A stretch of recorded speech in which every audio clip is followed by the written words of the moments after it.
Assalamualaikum warahmatullahi wabarakatuh. Hello everyone. We from Group F will present this week material, namely a curriculum approach. Okay, I will introduce my group members. Myself, Widya Helistiva Dewi, NPM 19040030. I'm the first speaker.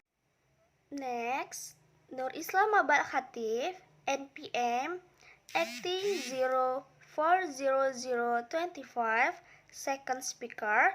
And finally, Messi Ratu Tria, NPM 19040029, the third or final speakers. Okay guys, let's go straight to the first speaker. Hello, I'm the first speaker. My name is Widya Helistiva Dewi. Let's get straight to it. Principle of curriculum development.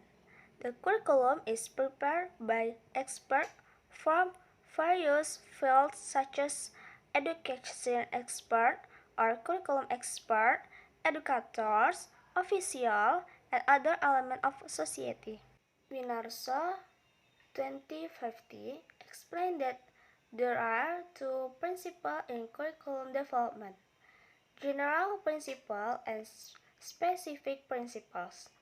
General principle starting with points of relevance. Relevance is the suitability, compatibility of education with the demands of society, which can be seen from external and internal relevance. Winarso 2050. There are two types of relevance that must be included in the curriculum, namely outward relevance, where the objective, content and learning processes included in the curriculum should be relevant to the demands, needs and developments of society. The second principle is flexibility, which means that the curriculum can adapt according to regional conditions, time, abilities, and children's backgrounds. Winarso 2050. The third principle is continuity, which is defined as the continuity and linkage of development and learning processes. Winarso 2050.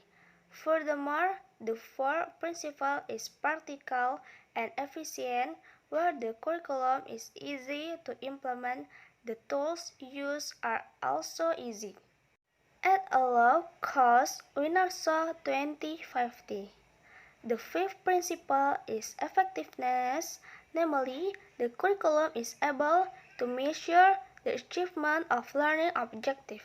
Winarso 2050. The specific principle of curriculum development according to Winarso 2050 are: first, the curriculum is developed based on the National Education Goal Number 20 of 2030. Second, the content of education is in accordance with educational needs, such as special and simple learning outcomes. Learning content includes knowledge, attitudes, and skills, and curriculum content must be logical and systematic. Third, the selection of teaching methods that must be in accordance with the material and can activate teacher and student in the teaching and learning process. Fourth, media and teaching tools the support of learning process. 5. The assessment must be adjusted to the objective and learning activities. There are several things that must be considered in formulating an assessment. A. The assessment contains education goals, containing in the cognitive, affective, and psychomotor domains. Pay attention to the age of the students, the time of the test, the type of the test, the number of questions, and the administration of the test. C. In processing the result of the assessment should pay attention to what norms are used, formulas, scoring, and the use of tests. Bismillahirrahmanirrahim. Assalamualaikum warahmatullahi wabarakatuh. Let me introduce myself. My name is Nur Islam Barkatib. I'm here going to explain about the material. The curriculum development approach is produced by applying the right strategy or method by following systematic development step to produce a better curriculum. By Sukamadinata in Winarso 2015. Artinya ialah pendekatan pengembangan kurikulum adalah prosedur dengan menerapkan strategi yang tepat atau metode dengan mengikuti langkah-langkah pengembangan sistematis untuk menghasilkan kurikulum yang lebih baik. Dari Sukamadinata dan dalam Winarso 2015 dan Winarso 2015.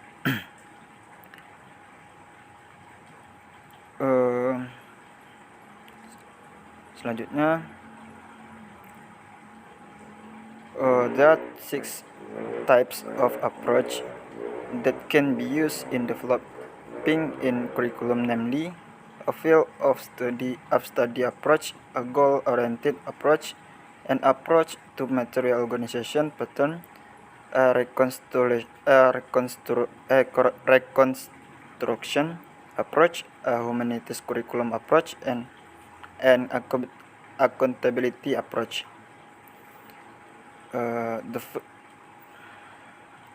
In the following, each approach will be described.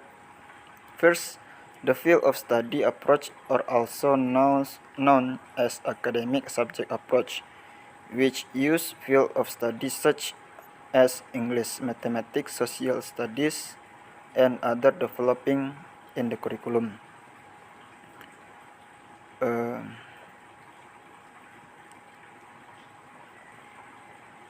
Second,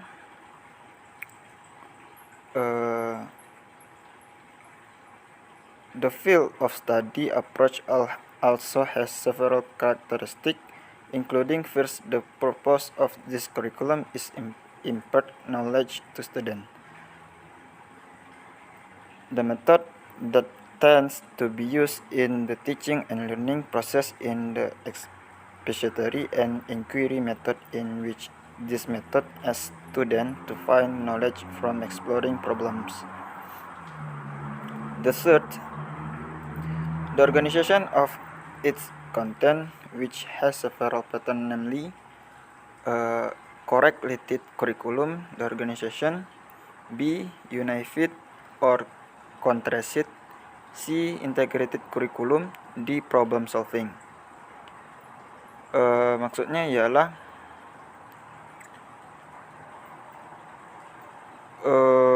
ketiga organisasi ini yang memiliki beberapa pola, yaitu korelasi kurikulum, B. terpadu atau terkonsentrasi, C. kurikulum terpadu, dan D. pemecahan masalah kurikulum.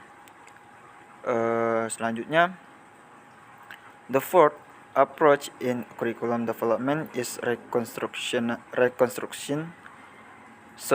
also known as social reconstruction, in which curriculum development is focused on problems that exist in society, such as population expression, disaster, and other. Assalamualaikum warahmatullahi wabarakatuh.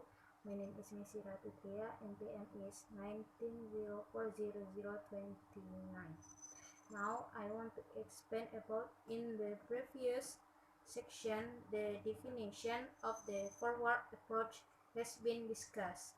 The following is a diagram that can illustrate a forward approach in curriculum development. The first content, next process, and then outcomes. The diagram above shows that the assumption of curriculum development in the forward design model are the content, process, and output run linearly. So, in the curriculum development, in this case by the teacher in the classroom, the first step